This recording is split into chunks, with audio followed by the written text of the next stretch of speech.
محمد سيد الكونين والثقلين والفارقين من عرب ومن عجم. السلام علیکم ورحمۃ اللہ وبرکاتہ. الحمد للہ وکفا وسلام علی حبیبہ المصطفیٰ اما بعد فاعوذ باللہ من الشیطان الرجیم بسم اللہ الرحمن الرحیم. ان اللہ وملائکتہ یصلون علی النبی یا ایہا الذین آمنوا صلوا علیہ وسلموا تسلیما. اللہم صل علی سیدنا مولانا محمد معدن الجود والکرم وآلہ واصحابہ الکرام وابنہ الکریم وبارک وسلم. بسم اللہ الرحمن الرحیم.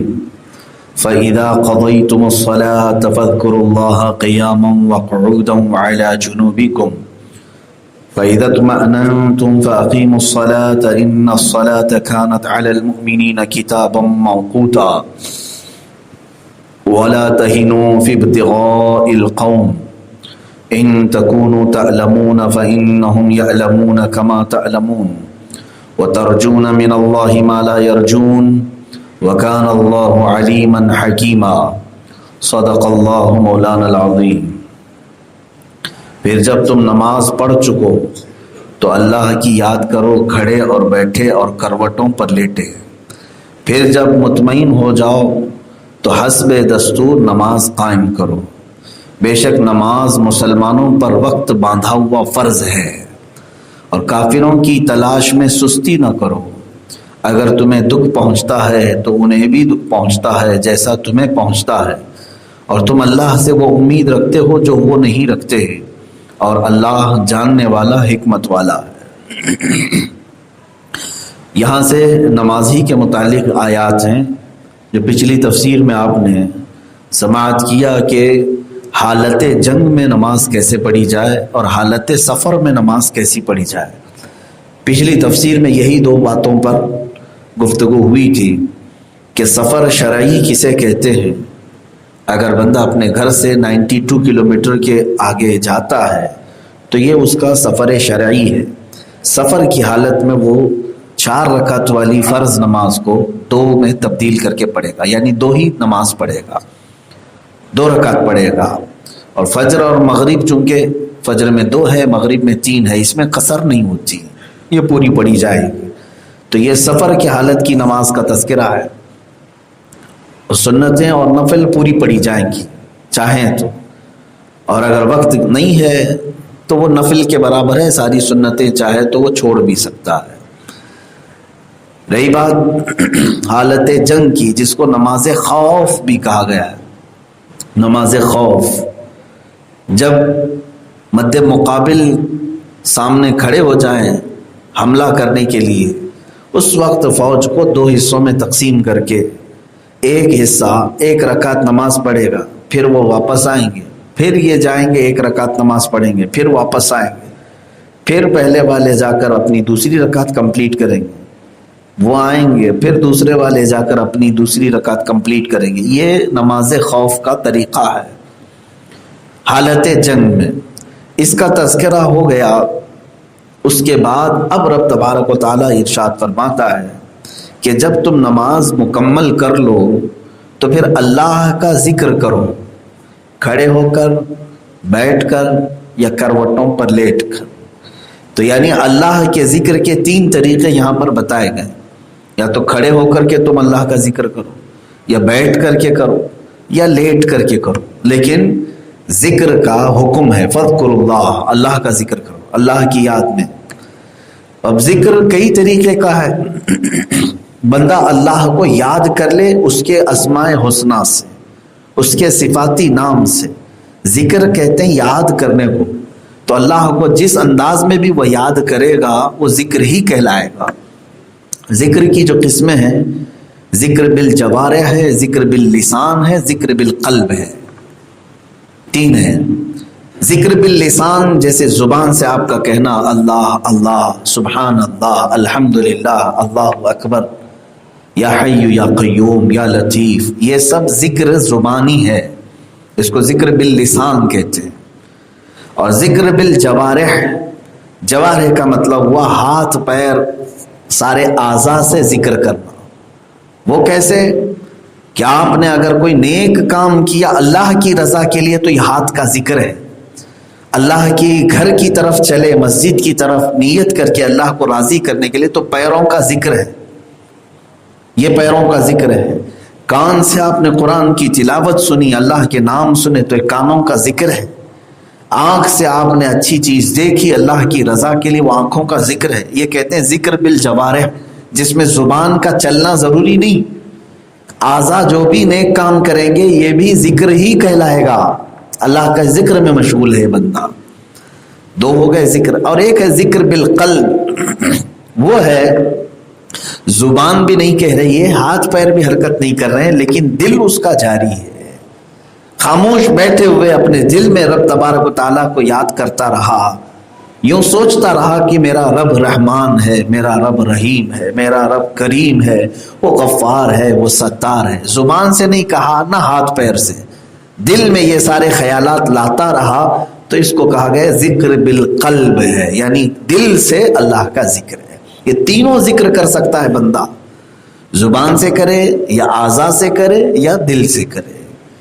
اب کرنے کے جو طریقے ہیں یہ تو ہو گئے کہاں سے کرے, اور یہ ہے کیسے کرے. اس کے لیے اللہ فرماتا ہے یا تو کھڑے ہو کے کرو, کھڑے نہیں ہونا ہے, بیٹھنا ہے تو بیٹھ کر کے کرو, بیٹھ نہیں سکتے تو لیٹ کر کے کرو. یہ تینوں حالتیں ہیں انسان کی, یہ تین حالتیں ہیں انسان کی.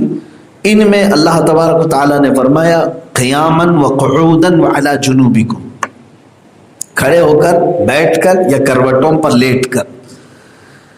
بعض لوگ اس کی مخالفت کرتے ہیں. ذکر پاک جیسے صوفیہ اکرام کے طریقے ہیں الگ الگ ذکر کرنے کے. سعودی عرب میں وہاں کے جو جماعت اہل حدیث کے مولوی حضرات ہیں وہ اس طرح کے ذکر کو منع کرتے ہیں جو کھڑے ہو کر کے اجتماعی طور پر کوئی کرے. اہل حدیث سلفی کہتے ہیں اس طرح کا ذکر نہیں کرنا ہے, کھڑے ہو کر کے ذکر, اس کے وہ مخالف ہیں. اچھا, بیٹھ کر کے بھی اگر اجتماعی طور پر ذکر کرتے ہیں تو اس کے بھی وہ مخالف ہیں. ان کا کہنا ہے کہ بس اکیلا آدمی کہیں پر بھی ذکر کرے. لیکن قرآن کے اعتبار سے اللہ تبارک و تعالیٰ نے یہ تینوں حالتیں بتائی. تم کھڑے ہو کر کے بھی کر سکتے ہو, بیٹھ کر کے بھی کر سکتے ہو, سو کے بھی کر سکتے ہو. اسی سے یہ بات بھی سمجھ میں آتی ہے رسول پاک صلی اللہ تعالیٰ علیہ وسلم کی بارگاہ میں سلام پیش کرنا.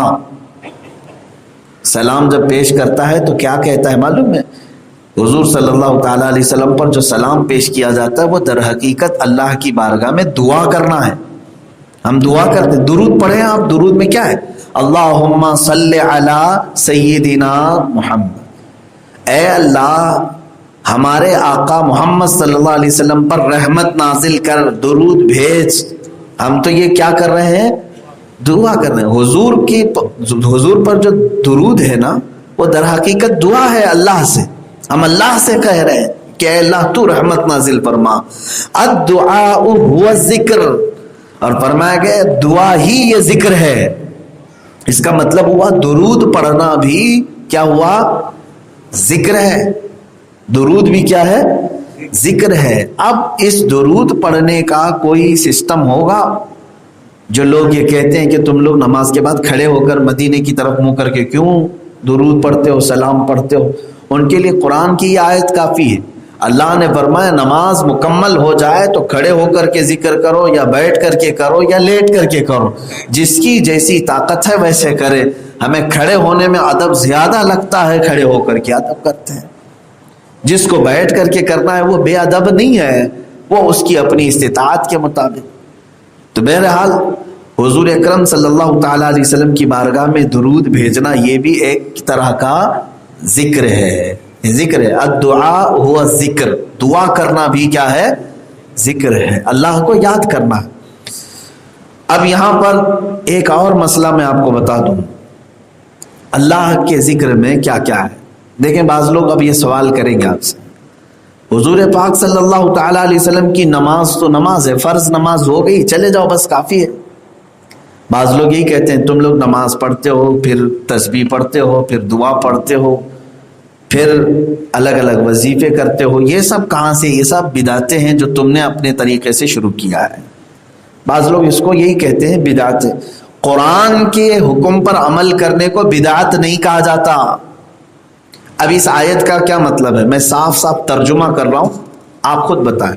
فَإِذَا قَضَيْتُمُ الصَّلَاةَ، جب تم اپنی نماز مکمل کر چکے، جب تم نماز پڑھ چکو، فَاذْكُرُوا اللَّهَ قِيَامًا وَقُعُودًا وَعَلَى جُنُوبِكُمْ، اللہ فرما رہے تو پھر اللہ کا ذکر کرو، کھڑے ہو کر، بیٹھ کر یا لیٹ کر۔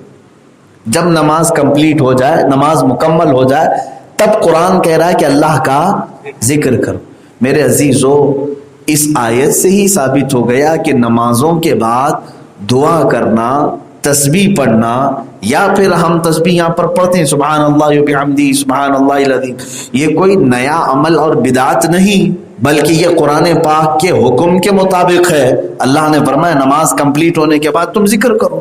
ہاں، یہ اور بات ہے کہ آپ کوئی بھی ذکر کر سکتے ہیں، نماز ہونے کے بعد آپ الحمدللہ الحمدللہ پڑھیں، اللہ اکبر پڑھیں، سبحان اللہ پڑھیں، جو آپ کو میسر ہو وہ ذکر کریں آپ، لیکن انکار نہ کریں کہ نماز کے بعد یہ ذکر کہاں سے آیا۔ قرآن کا حکم ہے کہ نماز حکم مکمل ہو جائے تو اللہ کا ذکر کرو۔ اب ایک حدیث میں یہ بھی سنا دیتا ہوں، نماز پڑھ لی آپ نے، یہ تو تمہارا فرض تھا جو تمہارے اوپر باندھا ہوا ہے، نماز تو پڑھ لیا، اس کے بعد اللہ سے اگر کچھ مانگا نہیں، دعا ہی کیا ہے؟ ذکر ہے، دعا بھی کیا ہے؟ ذکر ہے۔ اللہ سے مانگا نہیں، دعا نہیں کیا، کچھ بھی اپنے لیے یا آخرت کے لیے، دنیا کے لیے، مومنین کے لیے، کسی کے لیے دعا نہیں، فوراً بھاگ گیا۔ فرمایا گیا کہ اللہ تبارک و تعالیٰ اس بندے سے ناراض ہوتا ہے جو اس کے گھر میں آیا اور اس سے کچھ سوال نہیں کیا، مانگا نہیں۔ دیکھیں اللہ تعالیٰ کی شان عطا کیسی ہے۔ دنیا والے مانگنے سے ناراض ہوتے ہیں، ارے پھر آ گیا مانگنے کے لیے، ایک بار دے بھی دیا، دوسری بار اس کو راستہ پھیر لیتے ہیں، ارے یہ سامنے کرے گا، سامنا ہوگا اس کا، پھر یہ مانگ لے گا۔ مانگنے والے سے تو دنیا منہ پھیر لیتی ہے، اور وہ رحمان ہے، نہ مانگنے پر ناراض ہو رہا۔ نہیں مانگو گے اللہ سے تو وہ ناراض ہے۔ فرمایا گیا کہ اللہ تعالیٰ ناراض ہوتا ہے اس بات پر کہ اس بندے کو اب میری حاجت نہیں رہ گئی، یہ بندہ اب میرا محتاج نہیں ہے جو مجھ سے سوال نہیں کرتا۔ اسی لیے بزرگوں نے فرمایا کم از کم مسجد سے نکلنے سے پہلے اتنا تو کہہ جاؤ، ربنا آتنا فی الدنیا حسنہ وفی الآخرۃ حسنہ وقنا عذاب النار۔ 3 چیزوں کو اس میں مانگ لیتے ہو تم، اے ہمارے رب دنیا میں جو اچھائیاں ہیں وہ عطا کر دے، آخرت میں جو اچھائیاں ہیں وہ عطا کر دے، اور جہنم کے عذاب سے مجھے بچا لے۔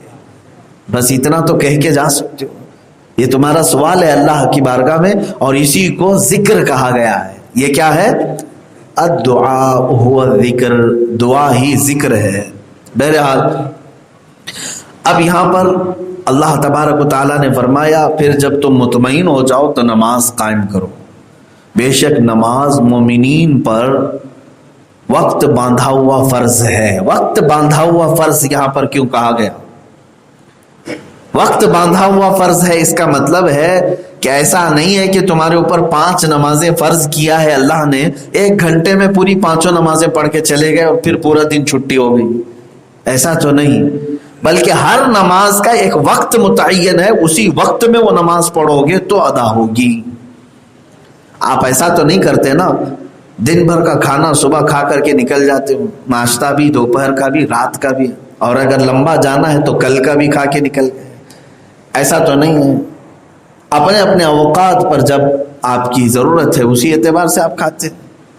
ایسا بھی تو آپ زندگی میں نہیں کرتے آگے میرا 4 دن کا سفر ہے، آج ہی پورا سو لیتا ہوں باقی 3 دن جاگوں گا۔ سو بھی لوگے تو پھر بھی اپنے وقت پر نیند آنی ہے۔ تو انسان کی زندگی کو دستوراً اس طرح سے بنایا گیا ہے کہ وہ اپنے اپنے اوقات پر ہی ان چیزوں کا تقاضا کرتی ہے، بلا تشبیہ و بلا تمثیل۔ نماز اللہ تبارک و تعالیٰ کی طرف سے باندھے ہوئے وقت پر فرض ہے، جب وہ وقت آئے گا تبھی فرض ہے۔ مثال کے طور پر ابھی آپ کے اوپر فجر کی نماز فرض نہیں، آپ یہ نہیں سمجھ لینا کہ آپ یہاں سے فجر کی چھٹی دے دی، ابھی فرض نہیں ہو آپ کے اوپر. جیسے ہی صبح صادق شروع ہوئی، صبح صادق کا وقت شروع ہوا تو آپ سب کے اوپر، میرے اوپر فجر کی نماز فرض ہو گئی. یعنی مثال کے طور پر آج رات میں اگر ہم میں سے کسی کا انتقال ہوا تو ہم سے یہ فجر کے بارے میں سوال نہیں کیا جائے گا کہ تو وہ فجر کی نماز کیوں چھوڑ کے آیا. کیوں؟ اس لیے کہ وہ ابھی ہمارے اوپر فرض ہوئی نہیں. وقت جیسے ہی داخل ہوگا نماز فرض ہو جائے گی. تو اسی لیے قرآن میں کہا گیا ہے کہ باندھا ہوا وقت، یعنی یہ نماز جو ہے وقت باندھا ہوا فرض ہے، معین وقت پر فرض ہے. اب ہر ایک کا وقت کیا ہے اس کی تحقیق مسلمانوں کو ہونا چاہیے. ہر مسلمان یہ تمام چیزیں، مسائل ضروری ہیں وہ سیکھ لے. نمازوں کے اوقات، اب تو سب آلہ جات آ گئے، مشینیں آ گئی، گھڑیاں آ گئیں، تقویم ہے، کیلنڈر ہے، ان تمام چیزوں سے وہ اپنے نمازوں کے اوقات معلوم کر رہا ہے. پھر بھی قانون اسے معلوم ہونا چاہیے. قانون کیا ہے؟ فجر کی نماز کا وقت کب شروع ہوتا ہے کب ختم ہوتا ہے یہ اسے معلوم ہو. ظہر کی نماز کا وقت کب شروع ہوتا ہے کب ختم ہوتا ہے یہ اسے معلوم ہو. عصر کی نماز کا وقت کب شروع ہوتا ہے کب ختم ہوتا ہے یہ بھی اسے معلوم. اسی طرح مغرب و عشاء بھی. میں اوقات جو مسجدوں میں لگائے جاتے ہیں یہ تو جماعت کے اعتبار سے کہ سارے لوگوں کو جو وقت آسان ہو مسجدوں میں ان اوقات میں نماز پڑھائی جاتی ہے. ظاہر سی بات ہے عشاء کی نماز ابھی ہم 8:20 پر ادا کر رہے ہیں تو اس کا مطلب یہ نہیں ہے کہ 8:20 پہ ہی عشاء فرض ہو رہی ہے، بلکہ عشاء کا وقت اس سے پہلے ہی شروع ہو رہا ہے. کیلنڈر میں دیکھیں گے تو غالباً 7:45 یا 7:46 پہ شروع ہو رہا ہے، یہی آس پاس ہوگا تقریباً. شروع وہاں سے ہو رہا ہے اور ہم اپنی سہولت کے اعتبار سے مسجدوں میں، ہر مسجد میں مقتدیوں کی سہولت کے اعتبار سے جماعت کا اہتمام کیا جاتا ہے. لیکن مسلمان کو یہ معلوم ہونا چاہیے کہ کس وقت یہ نماز کا وقت کب شروع ہو رہا ہے اور کب ختم ہو رہا ہے. فجر کی نماز کا وقت شروع ہوتا ہے صبح صادق سے. اب یہ ہے کیا صبح صادق؟ آسمان پہ ایک سفیدی ظاہر ہوتی ہے، یعنی صبح کے وقت، صبح جیسی ہو رہی ہوتی ہے جو آسمان کا اندھیرا ہے، کالا پن ہے وہ ختم ہوتا ہے اور اس کے بعد ایک سفیدی ظاہر ہوتی ہے. اس سفیدی کے ظاہر ہوتے ہی اس کو کہا گیا ہے یہ صبح صادق ہے. صبح صادق. یہاں سے فجر کی نماز کا وقت شروع ہو جاتا ہے اور ختم کب ہوتا ہے؟ جیسے سورج طلوع ہوا اس کی کرنیں جیسی نظر آئیں فجر کا وقت ختم ہو گیا. اب آپ کو اس زمانے کی سہولت کے اعتبار سے کیلنڈر یا تقویم بنا دی گئی ہیں اور اس میں ٹائم ٹیبل لکھ دیا جاتا ہے. پھر بھی اگر یہ کیلنڈر نہ ہو، تقویم نہ ہو تو ظاہر سی بات ہے اسلام کیلنڈر اور تقویم سے نہیں بلکہ فارمولے ہیں، قوانین ہیں، ان قوانین پر چلتا ہے. ظہر کا وقت کب؟ ظہر کا وقت شروع ہوتا ہے سورج ڈھلنے کے بعد، جس کو کہتے ہیں زوال آفتاب. زوال کا ایک ٹائم ہوتا ہے، یعنی بیچوں بیچ وقت جو ہوگا دن کا وہ ڈھل جانے کے بعد ظہر کا وقت شروع ہوتا ہے. اب اس کو بیچوں بیچ کیسے آپ سمجھیں گے؟ جیسے مثال کے طور پر آج سورج صبح 7 بجے طلوع ہو گیا، فار ایگزامپل بولو. ویسے تو سورج کی طلوع ہونے کا ٹائم الگ ہوگا. 7 بجے اگر سورج نکلا اور شام میں 6 بجے سورج ڈوب گیا، کل دن کے کتنے گھنٹے ہوئے ہیں؟ کتنے گھنٹے ہوئے؟ 11 گھنٹے کا دن ہوا. صبح 7 بجے سے لے کر شام کے 6 بجے تک 11 گھنٹے کا دن ہوا. 11 کا برابر آدھا کریں گے کتنا ہوتا ہے؟ 5.5 گھنٹے. 11 کا آدھا کتنا ہوتا ہے؟ 5.5. تو 7 بجے سے لے کر 5.5 گھنٹے آپ گن لیجئے. 8 9 10 11 12 12.5. تو 12.5 کیا ہو گیا؟ برابر دن کا آدھا ہو گیا، یعنی 5.5 گھنٹے برابر ہو. تو دن کا جو بالکل نصف ہے، آدھا ہے، یہاں سے زوال شروع ہوتا ہے. یہ کیا کہتے ہیں اس کو؟ سورج ڈھلنے کا وقت. بالکل نصف النہار یعنی بالکل سورج درمیان میں آ گیا، دن کا برابر آدھا، مڈ ڈے جس کو کہتے ہیں. اب یہاں زوال شروع ہوا. زوال کے اوقات الگ الگ معین ہیں، کبھی وہ 20 منٹ کا، کبھی اس سے آگے پیچھے کا، کم کا.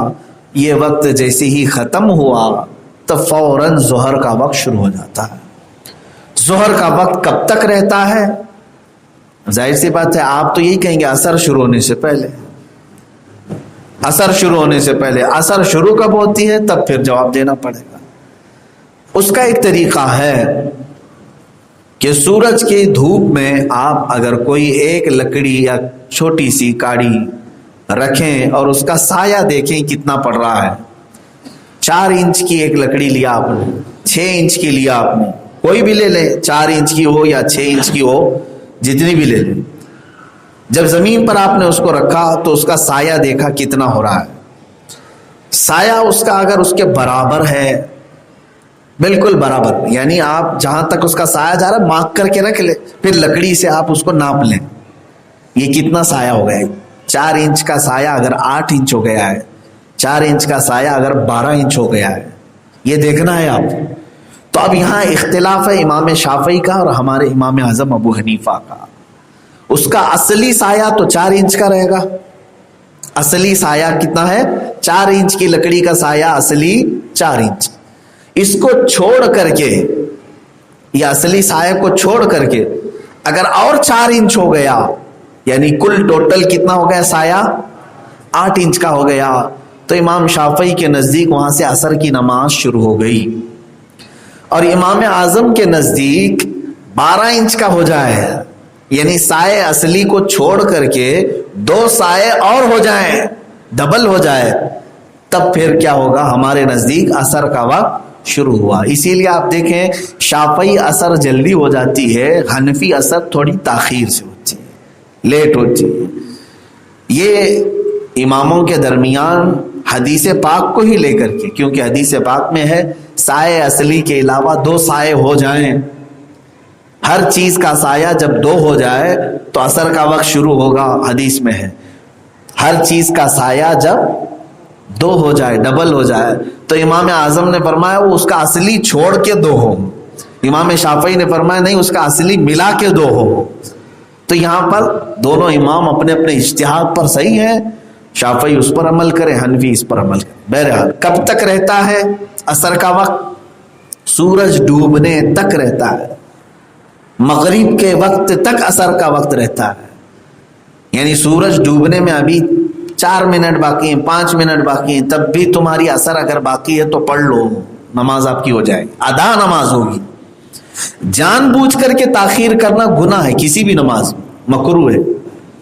لیکن ٹائم ہے آپ کے پاس، سورج ڈوبنے سے پہلے 2 منٹ بھی باقی ہیں، عصر پڑھ سکتے ہو، پڑھ لو. اس وقت تک آپ کے لیے عصر کا وقت باقی ہے جب تک سورج ڈوب نہ جائے. اور جیسے ہی سورج ڈوبا مغرب کا وقت شروع ہوا. مغرب کا وقت فوراً سورج ڈوبنے کے بعد سے شروع ہوتا ہے. اب یہ کب تک رہتا ہے؟ عشاء کا وقت آنے تک رہتا ہے. عشاء کا وقت کیسے آتا ہے؟ اس کے لیے بھی آسمان دیکھنا پڑتا ہے. جب آسمان میں سورج ڈوبنے کے بعد 2 طرح کے اجالے آتے ہیں. ایک لال سورج کی سرخی، لال پن رہتا ہے آسمان میں، یا یلو پن، پیلا پن رہتا ہے. یہ جب ڈوب جائے اس کو شفق احمر کہتے ہیں. لال سرخی یہ ختم ہو جائے اور اس کے بعد پھر سفیدی آتی ہے آسمان پر، وہ بھی تھوڑی دیر تک رہتی ہے.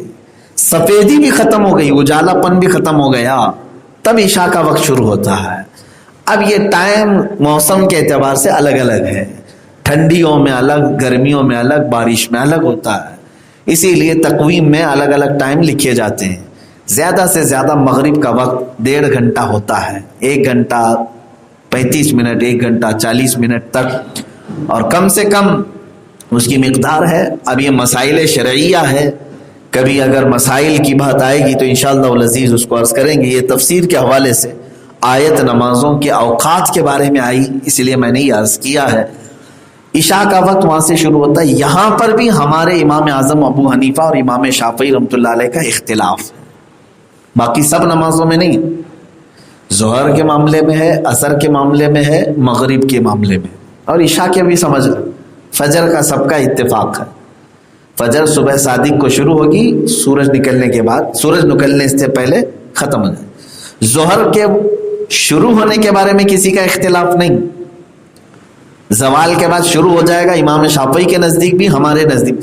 ختم کب ہوگا اس میں اختلاف ہے، ہمارے نزدیک ہر شے کا سایہ اس کے اصلی سایہ کو چھوڑ کر ڈبل ہو جائے، شاید وہ 4:30 بج جاتے ہیں، 4:45 بج جاتے ہیں، اور امام شافعی کے نزدیک ہر چیز کا سایہ اس کے ڈبل ہو جائے، سایہ اصلی کو ملا کے۔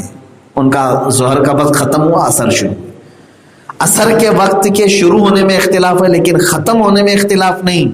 سورج ڈوبا تو امام شافعی کے نزدیک بھی عصر کا وقت ختم ہو گیا، امام اعظم کے نزدیک بھی عصر کا وقت ختم ہو۔ مغرب کے شروع ہونے میں بھی کسی کا اختلاف نہیں، سورج ڈوبنے کے فوراً بعد مغرب سب کے نزدیک شروع ہو گئی، چاروں اماموں کے نزدیک۔ لیکن مغرب ختم کب ہوتی ہے اس پہ اختلاف ہے۔ یہ جو لال پن رہے گا آسمان کے اندر، اس کو شفق احمر کہتے ہیں، یہ غائب ہو گیا تو امام شافعی کے نزدیک مغرب کا وقت ختم ہو گیا۔ ان کے ہاں مغرب کا وقت بہت شارٹ ہوتا ہے، بہت شارٹ ہے، آدھا گھنٹہ ہوگا، آدھا گھنٹہ، پونا گھنٹہ بھی نہیں ہوگا، شفق احمر غائب ہو گئی۔ اور ہمارے امام اعظم ابو حنیفہ رحمۃ اللہ علیہ کے نزدیک شفق احمر کے بعد شفق ابیض، سفیدی آتی ہے آسمان پر، وہ سفیدی بھی ختم ہو گئی اور کالا ہو گیا آسمان، اندھیرا ہو گیا، تب پھر مغرب کا وقت ختم ہو جاتا ہے، عشاء کا وقت شروع ہوتا ہے۔ اس کی کئی علامتیں فقہاء کرام نے فرمایا کہ عشاء کا وقت کیسے شروع ہوتا ہے۔ فرمایا کہ جب تارے بہت زیادہ دکھنے لگ جائیں، یعنی آسمان میں تارے جمع ہو گئے، کیونکہ مغرب کے وقت میں سارے تارے نہیں آتے، اکا دکا تارے دکھتے ہیں، لیکن تاروں کی جھرمٹ نظر آنے لگ جائے تو فقہاء نے فرمایا مغرب ختم ہو گئی، عشاء شروع ہو گئی۔ الگ الگ علامات ہیں جو وقت اور حیت کے علماء ہیں، یہ بھی ایک علم ہے، وہ اس کو اپنے علم سے نکال کر کے امت کی آسانی کے لیے انہوں نے تقویم بنا دیا ہے، امت پر ان کا احسان ہے۔ ظاہر سی بات ہے اگر آپ کو ہی فارمولے دے کر کے بھیج دیں تو ہر کوئی لکڑیاں لے کر کے گھومتا رہے، ظہر کب شروع ہو رہی ہے کب ختم ہو رہی ہے۔ علماء کا اس بات پر احسان ہے کہ انہوں نے پورے سال بھر کے اوقات نکال کر کے رکھ دیا۔ اب آپ یہ پوچھیں گے وہ علماء کو کیسے معلوم کہ روز سورج کب نکل رہا ہے کب ڈوب رہا ہے؟ میرے عزیزو، نظام قدرت پورا اپنے وقت کے ساتھ چل رہا ہے، وقت کے ساتھ چل رہا ہے، ہر شہر کو دیکھا جائے گا۔ یہ ایک علم ہے، علم حیت اور علم توقیت۔ علم توقیت میں یہ دیکھا جاتا ہے شہر سطح سمندر سے کتنے اوپری پر ہے، یہ ایک علم ہے۔ وہ تو آپ کو کمپیوٹر میں بھی مل جائے گا، انٹرنیٹ میں بھی مل جائے گا کہ لینتھ شہر کی دیکھی جائے، لیٹیٹیوڈ اس کو کہا جاتا ہے، اور پھر اس طول البلد اس کو عربی میں کہتے ہیں، عرض البلد، شہر کی چوڑائی اور لمبائی کتنی ہے اور یہ سطح سمندر سے کتنے اوپر پر ہے، سمندر کی سطح سے کتنے اوپر پر آتا ہے۔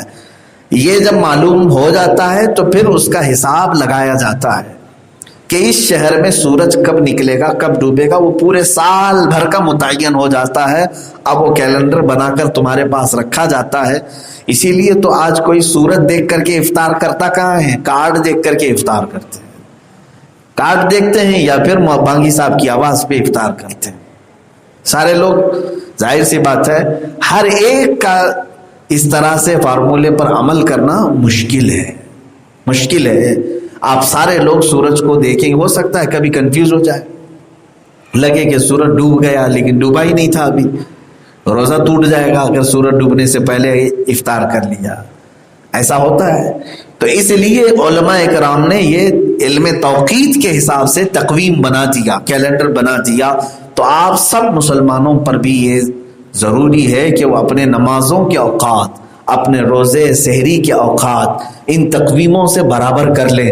کبھی ایسا ہوتا ہے کہ فجر میں آپ غفلت میں رہ گئے، سوئے اور اچانک اٹھے، نماز ہو چکی تھی، مسجد میں جماعت ہو گئی تھی، اب آپ کو معلوم نہیں ہے، جماعت چھوڑتے ہی آدمی یہ سمجھتا ہے شاید میری نماز قضا ہو گئی. ایسا نہیں، سورج کب نکل رہا ہے یہ معلوم ہونا چاہیے.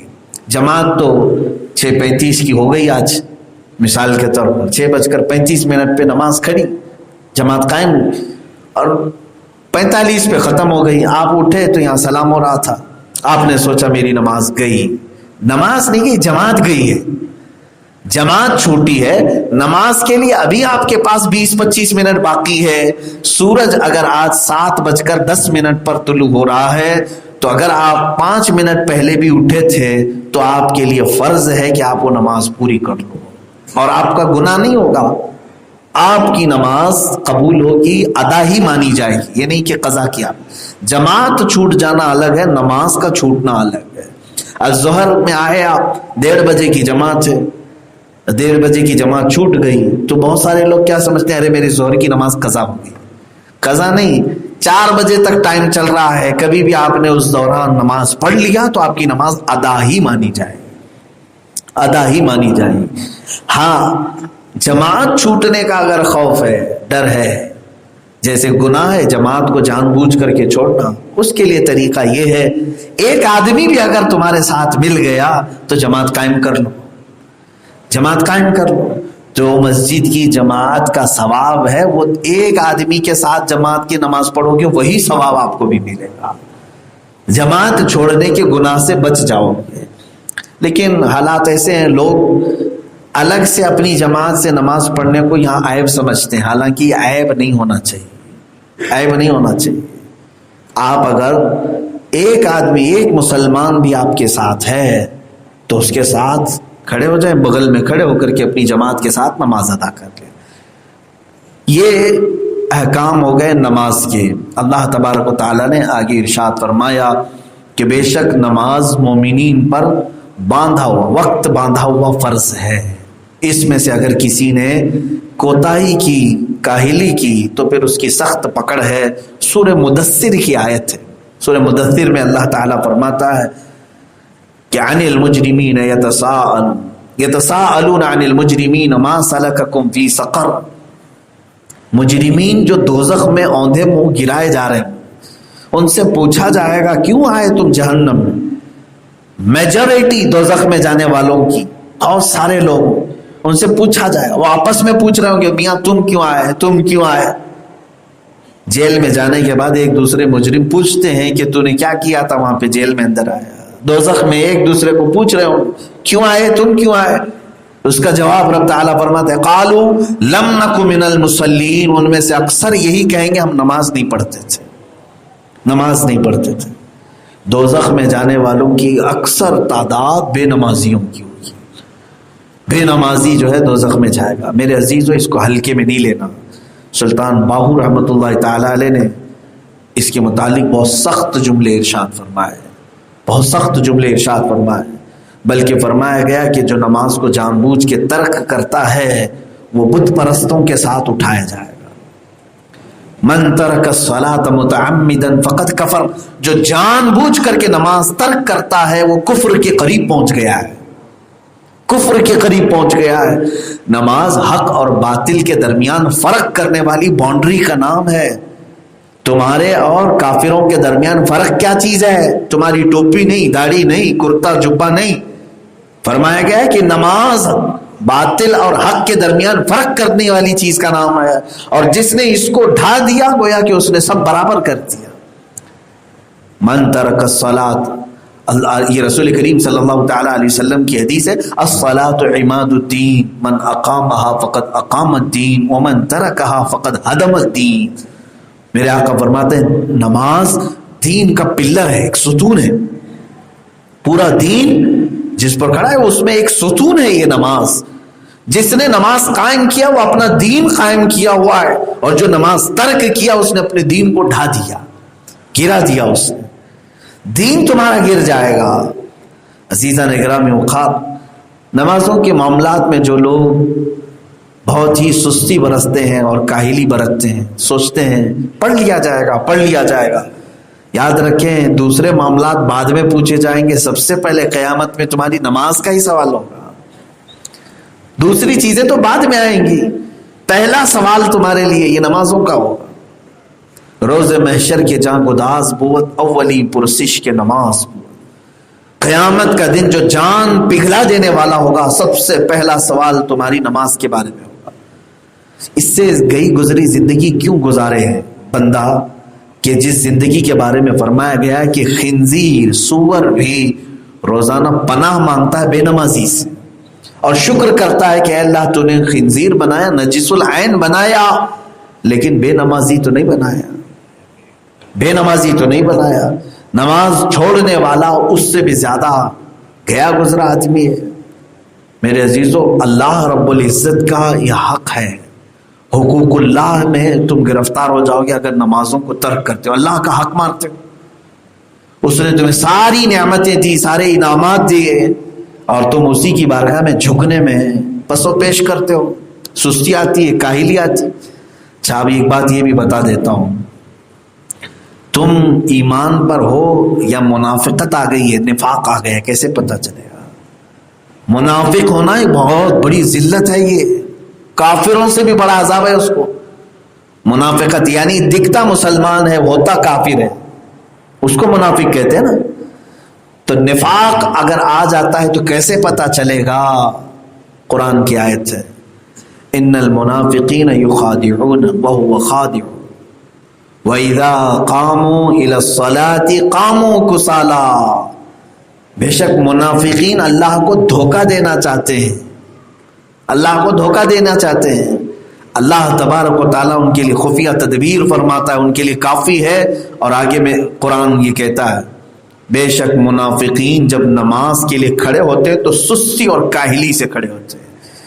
سستی اور کاہلی سے جو نماز پڑھتا ہے اس کے بارے میں قرآن کہہ رہا ہے اس کے اندر منافقت آ گئی ہے۔ ہاں نماز تو پڑھ رہا ہے لیکن سستی اور کاہلی سے۔ اور پہلے پارے کی آیت ہے وَإِنَّهَا لَكَبِيرَةٌ إِلَّا عَلَى الْخَاشِعِينَ، اللہ سے جو ڈر نہیں رکھتا اس کے لیے نماز بھاری ہو جاتی، اس کے لیے بھاری ہے نماز۔ منافق کے لیے نماز بہت بوجھل چیز ہے۔ ہاں دیکھا ہے، آپ ٹرائی کر لینا، ایک ایک گھنٹے کا جیم ورک اس کے لیے بھاری نہیں پڑتا، پسینہ پسینہ ہو جاتا ہے، 2 سجدے بھاری ہو جاتے ہیں، اس میں کون سی محنت ہے؟ جھکنا ہے اور اٹھنا ہے اللہ کی بارگاہ میں۔ مجھے بتاؤ کیا لوہا لے کے جھکنا ہے؟ کیا بوریا لے کر کے جھکنا ہے؟ جب تم سجدے میں جا رہے ہو تو تمہارے اوپر 50 کلو کا کوئی لوہا رکھا جاتا ہے؟ کچھ نہیں ہے، لیکن یہ بھاری پڑ جاتا ہے۔ کیوں؟ قرآن نے کہا یہ بھاری ہے، کبیرتن انہا لکبیرت، بے شک نماز ضرور بھاری ہے اس پر جو اللہ کا ڈر نہیں رکھتا۔ اللہ کا جو ڈر نہیں رکھتا اس پر یہ نماز بھاری ہے۔ جو بے خوف ہوتا ہے وہ کون ہوتا ہے؟ کہا گیا وہ منافق ہے، اللہ سے نہیں ڈرنے والا منافق ہے۔ اب میرے عزیزو، نماز کے متعلق جو لوگ اس طرح کی حرکتیں کرتے ہیں وہ باز آ جائیں۔ دنیاوی بہت ساری مصیبتیں جھیلتے ہیں، طاقت کی، قوت کی، سب چیزیں۔ دیکھیں 10-10 گھنٹے لوگ گاڑیوں میں بیٹھ کر کے ڈرائیونگ کرتے ہیں، کیا ایک کٹھن کام نہیں ہے؟ مزدور تھیلے اٹھاتے ہیں، دن کے 8 گھنٹے ڈیوٹی دیتے ہیں، دنیا کے چند پیسوں کے لیے وہ مزدوری کرتے ہیں، پوری بوجھل چیزیں اٹھاتے ہیں۔ عورتیں کئی ایسی ہیں جو 2-3 گھنٹے تک کپڑے دھلتی رہتی ہیں، کمر ٹیڑھی ہو جاتی ہے، کئی لوگوں جھاڑو جھاڑتی ہیں، اتنی محنت کے کام ہے یہ۔ ان سارے محنت کے کاموں میں مجھے بتاؤ نماز کیا ان کے برابر کی محنت کا کام ہے؟ بہت سکون والا کام ہے، کھڑا ہوتا ہے سکون سے، رکوع کرتا ہے سکون سے، سجدہ کرتا ہے سکون سے، کوئی دقت کی بات نہیں۔ لیکن شیطان اس کو بھاری بنا کے پیش کرتا ہے۔ وہ عورتوں سے پوچھو ذرا جو دن بھر جھاڑو جھاڑ کر، کپڑے دھو کر، پوچھا مار کر، کھانا پکا کر تھک جاتی ہیں اور روتی رہتی ہیں بہت کام تھا، بہت کام تھا، اور وہ سب کر جاتی ہیں، بولتی نہیں، کرنا تو ہے، بوجھل ہے پھر بھی کر رہی ہے۔ نماز اتنی آسان ہے لیکن اسے چھوڑے بیٹھے۔ تم نے اگر کپڑے نہیں دھوئے تھے گھر میں، کچرا نہیں جھاڑا تھا تو قیامت میں سوال نہیں ہوگا کہ گھر کو تم نے ایسا کیوں رکھا تھا، لیکن نماز چھوڑا تھا ایک ایک وقت کے بارے میں سوال ہوگا۔ یہ تو بہت آسان بنایا تھا اللہ نے تیرے لیے، دین آسان ہے میرے عزیزوں، دین بہت آسان ہے۔ اس آسانی کو چھوڑ کر کے یہ بندہ مصیبت کو لے لیا، لیکن آسانی کو دیکھ ہی نہیں رہا ہے۔ آپ دیکھیں وہ جاگنگ کرنے والوں پر بھی مجھے بڑی وہ ہوتا ہے، تعجب ہوتا ہے۔ میاں کئی ایسے لوگ ہیں بتاتے ہیں کہ ہم 10 کلومیٹر چلتے ہیں دن بھر، صبح جاتے ہیں 10 کلومیٹر، اور مسجد سے گھر جو ہے نا آدھا کلومیٹر بھی نہیں، آدھا کلومیٹر بھی نہیں۔ اللہ کی بارگاہ میں آنے کے لیے تمہیں کون سے کیڑے کاٹ رہے ہیں، کون سی تکلیف آ رہی ہے؟ صبح فجر کے وقت جو لوگ کہتے تھے کہ نیند نہیں کھلتی، ان کو جاگنگ کے لیے، واکنگ کے لیے، سوئمنگ کے لیے، جم کے لیے برابر وقت آنکھیں کھلتی ہیں۔ اپنے جسمانی طاقت کو برقرار رکھنے کے لیے ساری آنکھیں کھلتی ہیں۔ وہی اگر کسی کی جاب لگ گئی، آفس میں 7 بجے جانا ہے تو اس کی آنکھ تو 6 بجے کھلی ہوئی ہے، وہ نہا بھی رہا ہے، کپڑے بھی دھو رہا ہے، کپڑے پہن بھی رہا ہے، اور گھر والوں کو بھی اٹھایا ہوا ہے، بیوی کو بھی محنت پہ لگایا ہوا ہے، لیکن نماز کے لیے نہیں کر پا رہا۔ تو کیا یہ اللہ کو دھوکہ دینے والی معاملات نہیں ہے جس کو قرآن کہہ رہا ہے ان المنافقین یخادعون اللہ؟ منافق اللہ کو دھوکہ دینا چاہتے ہیں، اللہ کے ساتھ ناانصافی کرنا چاہتے ہیں۔ تم سارے مشکل کام، محنت کے کام سب کر لے جاتے ہو، جو اللہ نے آسان رکھا ہے اسے چھوڑ دیتے ہو، آسان رکھا۔ اچھا اگر رب تبارک و تعالیٰ حکم فرما دیتا کہ تم دن میں 100 رکعت پڑھو تو کیا کرتے؟ یا چلو معراج کی شب اگر موسیٰ علیہ السلام بار بار مل کر کے میرے نبی صلی اللہ علیہ وسلم سے 50 کو کم کرا کے 5 تک نہیں لائے ہوتے، کیا کرتے؟ 50 نمازیں دن میں کس حساب سے ادا کریں گے؟ گھنٹے پر اگر اس کو ڈیوائیڈ کرے تو آدھے گھنٹے سے بھی کم میں ایک نماز آ جائے۔ یوں نماز پڑھے پھر گئے پھر اذان ہوئی، پھر یوں گئے پھر اذان ہوئی، 24 گھنٹے کی بات کر رہا ہوں۔ پھر سوتے کب، کھاتے کب، کام کب کرتے؟ 50 وقت کی نمازیں۔ ہاں میرا رب اگر چاہتا تو کرتا، حکم فرما دیتا، کیونکہ ہو سکتا ہے تم یہ سوچ رہے ہو اللہ تعالیٰ چاہتا 50 تو پڑھتا کون، لیکن ساتھ میں اگر وہ یہ بھی قانون لگا دیتا کہ 50 فرض کر رہا ہوں، ایک بھی چھوڑو گے تو تمہارے کان جھڑ جائیں گے، دوسری چھوڑو گے تو ناک جھڑ جائے گی، تیسری چھوڑو گے تو دانت جھڑ جائیں گے، تو پھر سب برابر پابندی سے کرتے ہیں۔ ڈر تھا لوگوں کو، سب کرتے، لیکن وہ رحمان ہے، رحیم ہے، اس نے دار الامان میں بھیجا، دار العمل میں بھیجا، اور یہ فرما کر کے بھیجا لا اکراہ فی الدین، ہم دین میں کوئی زور زبردستی نہیں کرتے۔ فمن شاء فلیؤمن ومن شاء فلیکفر، جسے مومن ہونا ہے مومن بنے، جو کافر بننا چاہے کافر بنے، لیکن ہم آخرت میں ہر چیز کا حساب لیں گے۔ ایمان والے کو بھی اس کے اعمال صالحہ دکھائے جائیں گے، اور کافر کو اور بدبخت کو بھی اسے برے اعمال کا بدلہ چکھنا ہوگا۔ عزیزان اکرام وقار، یہاں پر بے نمازی کے لیے اللہ تبارک تعالیٰ نے فوراً پکڑ نہیں رکھی۔ اس کا مطلب یہ مت سمجھو میں برسوں سے نہیں پڑھ رہا، میرا کچھ بھی نہیں ہو رہا ہے، تم دلیل مت بنانا اس کو۔ میری دکان بھی اچھی چل رہی ہے، بزنس بھی سب ٹھیک ٹھاک چلتا ہے، گھر میں بھی سب پیسے ہی پیسے ہیں، میں کون سی نماز پڑھ رہا ہوں؟ بعض لوگوں کو ایسا لگتا ہے نہیں پڑھ کر کے بھی سب اچھا ہی تو چل رہا ہے، کیا فرق پڑتا ہے؟ ڈرو، یہی منافقت کی علامت ہے۔ جو اللہ سے نہیں ڈرتا، قرآن کہتا ہے تم یہ مت سمجھنا کہ اللہ نے تمہیں تمہارے اچھائیوں کی وجہ سے آزاد چھوڑا ہے، بلکہ مولا فرماتا ہے انما نملی لہم لیزدادوا اثما، ہم اس لیے انہیں ڈھیل دیتے ہیں تاکہ اور گناہ کر لیں، اور گناہ کر لیں، اور اس کے بعد رب تعالیٰ فرماتا ہے پھر ہم اچانک ان کی پکڑ کریں گے، دردناک عذاب میں گرفتار کریں۔ ڈھیل جو ملتی ہے وہ تمہاری اچھائیوں کی وجہ سے نہیں ہے، نماز نہیں پڑھ رہا پھر بھی کھانا مل رہا ہے اسی لیے نہیں، اللہ تعالیٰ پھر جلال میں سارے راستے کھول دیتا ہے، جتنا تجھے عیش کرنا ہے سب کر لے، سب کر لے، دنیا میں جو تجھے عیش چاہیے سب کر لے، پھر اللہ تبارک و تعالیٰ آخرت کے ہر نعمت سے محروم فرمائے گا، ہر نعمت سے محروم فرمائے گا۔ یہاں تک کہ فرمایا گیا کہ بے نمازی پر جنت کو حرام کر دیا گیا ہے، حرام کر دیا گیا ہے۔ اللہ رب العزت بخشش فرمائے، یہ اس کا فضل ہے، لیکن جو لوگ اپنی پوری پوری نمازیں چھوڑے بیٹھے ہیں وہ پھر جنت کی طلب کیسے کرتے ہیں؟ کیا انہیں شوق نہیں ہے جنت میں جانے کا؟ کیا انہیں ڈر نہیں ہے دوزخ میں جانے سے؟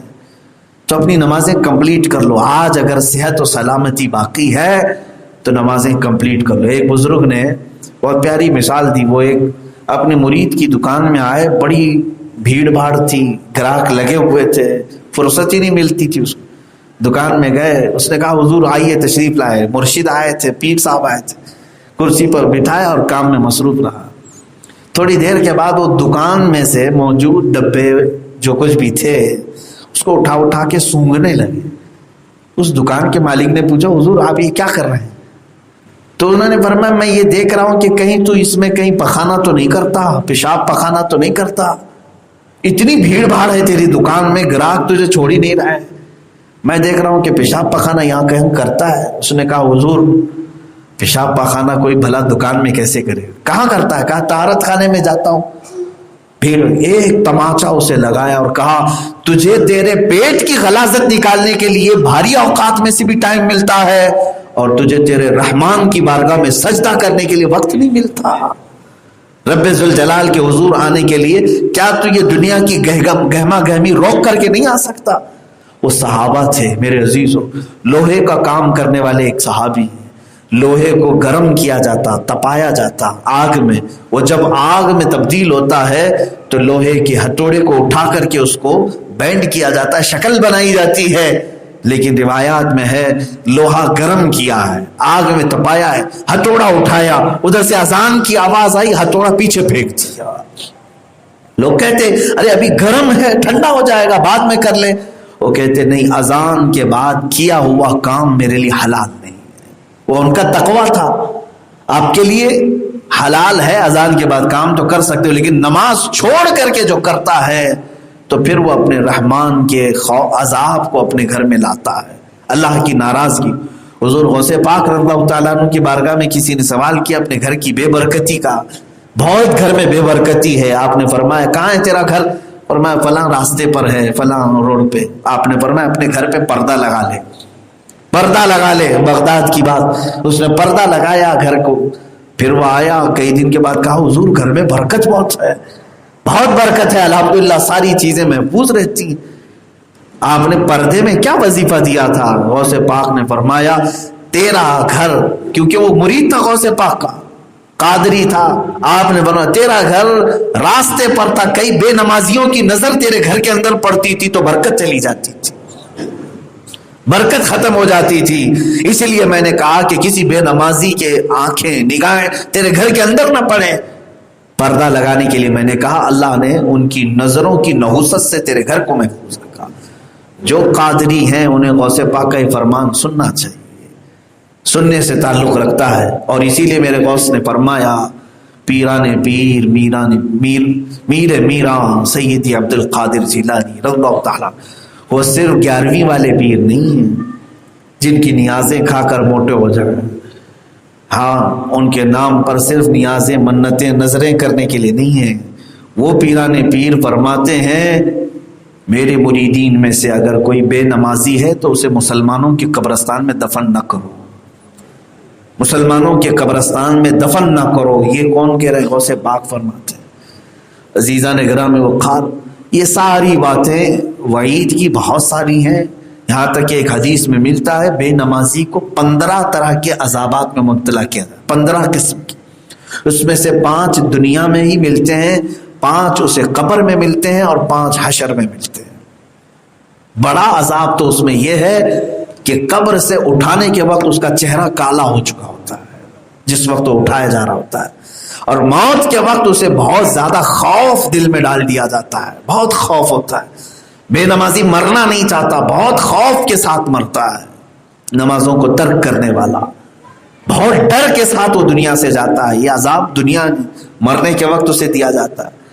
بلکہ بعض اوقات پر ایسا بھی فرمایا گیا کہ جو اپنے رب کا سجدہ نہیں کرتا تھا اس وقت شیطان روح نکلنے کے قریب آئے گا اور اسے اپنی عبادت کے لیے کہے گا تو وہ بندہ اس کی عبادت کر جائے گا اور کافر ہو کر کے مر جائے گا. کبھی کبھار ایسا باقی رہی بات اللہ ایمان کی حفاظت فرمائے، اللہ ایمان کی حفاظت فرمائے۔ اس لیے بھی ڈر لگتا ہے کہ جو اپنے رب کی عبادت کو ہلکے میں لیتا ہے تو پھر وہ کسی اور کی بھی عبادت کر سکتا ہے۔ موت کے وقت ایسی سختی ہوتی ہے، اتنی خطرناک حالت ہوتی ہے کہ ایک قطرہ پانی کا اس کو لیے ایک ندی کے برابر ہوتا ہے، نزا کے عالم میں، سکرات کے عالم۔ ایسے وقت ایمان کی حفاظت بہت سخت معاملہ ہے، لیکن بے نمازیوں کے ساتھ ایسے معاملات ہوں، نماز اس کے لیے سکون بھی پیدا کرتی ہے، یہاں تک کہ فرمایا گیا قبر میں بھی اس کے لیے سکون لاتی ہے نماز، حشر میں بھی اس کی سفارش کرتی ہے نماز، یہاں تک کہ جس دن تمہارا جنازہ اٹھے، ہمارا جنازہ اٹھے، یہ وہ ٹکڑا جو مسجد میں سجدہ کرتے ہو یہ تمہارے غم میں روتا ہے، غم میں روتا ہے، اور یہاں تک کہ مسجد کا وہ مصلی جہاں پر تم سجدے کرتے تھے اللہ کی بارگاہ میں سفارش کرتا ہے، مولا آج وہ بندہ گیا ہے جس کی پیشانی سے مجھے ٹھنڈک تھی، تیری عبادت کرتا، تیرے سجدے کرتا، مجھے زمین کو ٹھنڈک تھی، مولا میری سفارش پر اس کو تو بخشش فرما دے۔ زمین سفارش کرتی ہے، بلکہ وہ قبر میں جاتا ہے نمازی تو کیسے کہا گیا، قبر دباتی سب کو ہے، نمازی جب قبر میں آتا ہے تو فرمایا گیا اسے قبر ایسے دبوچ لیتی ہے جیسے بچھڑے ہوئے بچے کو ماں پا لینے کے بعد دبا لیتی ہے، اپنی باہوں میں جس طرح سے اسے دبوچتی ہے، بھینچ لیتی ہے۔ تو فرمایا گیا نمازی جب قبر میں جاتا ہے تو قبر اسے محبتوں سے گھیر لیتی ہے، محبتوں سے گھیر لیتی ہے، جیسے بچے کو صبح سے اگر ماں نے نہیں دیکھا، شام میں آیا تو سینے سے چمٹا لیا۔ میرے عزیزو نماز قائم رکھو، جس طرح تمہارے لیے زندگی میں کھانا پینا کپڑے پہننا ضروری سمجھتے ہو، اس سے زیادہ ضروری سمجھو میری نمازیں ہیں۔ کھانا کھا لیا، ہضم ہو گیا، یہ سب چیزیں دنیا میں چلی جائیں، نماز چھوڑا تو برسوں کھڑا رہنا پڑے گا، قیامت کے دن قبر میں جھیلنا پڑے گا۔ آپ کو قبر میں نہیں پوچھا جائے گا دوپہر کا کھانا کیوں نہیں کھایا تھا، رات کو کھائے بغیر کیوں سو گیا تھا، نہیں پوچھا جائے گا۔ یہ بھی نہیں پوچھا جائے گا کہ ناشتے میں تو نے آملیٹ لیا تھا کہ نہیں لیا تھا، لیکن اس کا تو اہتمام تم کرتے ہو، ناشتے کی فکر ہے، سونے سے پہلے آپ خرید کر کے رکھ لیتے ہیں، کل صبح ناشتے میں اٹھنا ہے تو کیا کیا چاہیے، روٹی چاہیے، آملیٹ چاہیے، پاؤ چاہیے، بریڈ چاہیے، انتظامات تو کل کی بھوک کے آج کر رہے ہو، جبکہ وہ چیز تمہیں پوچھی بھی نہیں جائے گی۔ حلال اگر کھایا ہے تو اس کا حساب کیا ہے، لیکن میرے عزیزو نماز اگر ترک کیا، ایک ایک نماز کے بارے میں کتنی دیر تک کھڑا کیا جائے، بہت دیر تک کھڑا کیا جائے۔ ہمارے ایک استاد مصر میں ایک مرتبہ کا اتفاق ہے، میں آپ کو بتاؤں، معاملہ تو ایگزام کے پہلے اپنی آئی ڈی وغیرہ جمع کی جانی ہوتی، پیپر جمع کرنا رہتا ہے ایگزام سے پہلے، تو اپنی ساری چیزیں لے کر کے پہنچنا تھا۔ ہم ہاسٹل سے نکلے، جب کالج میں پہنچے جہاں پر درس ہوتا ہے، کلیہ اس کو کہتے ہیں، تو بڑے ہمارے جو استاد تھے وہ بیٹھے ہوئے تھے، ہر ایک کو بہت نظر سے دیکھتے تھے، سب کو پہچانتے، حالانکہ سینکڑوں کی تعداد۔ 10 بجے کا ٹائم تھا، سارے لوگ جمع تھے، تو پہنچنے میں ہمارے ایک دو ساتھی تھے، وہ 10:15 یا 10:20 پر پہنچے، آئے، اور جب ہم لوگ کھڑے تھے تو ہمیں سامنے کیا اور کہا لاؤ تمہاری جو آئی ڈی ہے، پیپر ہے، سب جمع کیا۔ سب ان کا نمبر میرے ہی پیچھے تھا، ان سے کہا سائڈ میں کھڑے رہو، دوسرے اور سارے لوگوں کو سنتے رہے، سب کو لیے 11 بج گئے، 12 بج گئے، 1 بج گئے، ہم انتظار کرتے رہے۔ یہ آئے ہیں 10:30 بجے سے، 2.5 گھنٹے کی قریب ہو گئے، ان کی نہ وہ آئی ڈی لے رہے نہ پیپر لے رہے۔ ظہر کی اذان کا وقت ہوا، تب انہوں نے وہ پیپر لیے اور تنبیہ کیا، کہا کہ تم سوچ رہے ہو کہ 10-15 منٹ ہوئے یہی تمہارا گناہ ہے نا، تم تو سوچ رہے ہو کہ میں لیٹ سے آیا اس لیے مجھے اتنی دیر کھڑا کیا گیا۔ استاد نے ہمیں یہ فرمایا کہ بیٹا یہاں 15 منٹ لیٹ آئے تو 2.5 گھنٹہ کھڑا کر دیا میں نے، اور یہ تنبیہ کرنے کے لیے کہ ایک نماز اگر ترک کرو گے تو 100 سال کھڑا کر دیا جائے گا۔ تمہیں 2.5 گھنٹے میں کتنی بے چینی ہوئی، بار بار گھڑی دیکھتے تھے، بار بار بھوک کی شکایت، پیشاب کی شکایت، کیا کیا شکایتیں لے کر کے کھڑے ہوں گے نا۔ اس دن دل کو یہ بہت بات لگی. کہا کہ کچھ ایسی مثالوں سے ہمارے اساتذہ نے سمجھایا بھی تھا. میرے عزیزو، حقیقت بات ہے، ریئل جب کھڑا ہونا ہے تب آپ کو احساس ہوگا کہ انتظار کسے کہتے ہیں. اگر آپ کو رب تبارک و تعالیٰ کی طرف سے اعلان ہو جائے کہ تیرا حساب ابھی ہوگا ہی نہیں، شروع ہی نہیں ہوگا، ابھی اور کھڑے رہو، اس لیے کہ تمہاری نمازیں بہت ساری باقی ہیں. تم یہ سوچتے تھے نا ابھی تو ٹائم بہت ہے زندگی میں، بعد میں دیکھ لیں گے، کر لیں گے قضا. ٹھیک ہے، کھڑے رہو. 50,000 سال کے برابر کا ایک دن ہے. 1000 سال بھی کھڑا کیا جا سکتا ہے، 10,000 سال بھی کھڑا کیا جا سکتا ہے. اس کے بعد کہا جائے گا اللہ تمہارا حساب دیکھتے. کیا اس سخت موسم میں وہاں پر سورج سوا نیزے پر ہو، زمین پیتل کی ہو، تانبے کی ہو، کھڑے ہونے کی سکت ہے ہمارے اندر، طاقت ہے؟ وہاں بے چینی کا حال اتنا برا ہوگا کہ لوگ پسینے میں ڈوب چکے ہوں. کسی کا پسینہ کمر تک، کوئی گردن تک ڈوبا ہوا ہے. اور گرمی کا حال یہ ہے کہ ان کا بھیجا پک کر کے کانوں سے ابل رہا ہوگا. لیکن موت نہیں آنی ہے، موت نہیں آئے گی. سب طرح کے عذابات جھیل لو.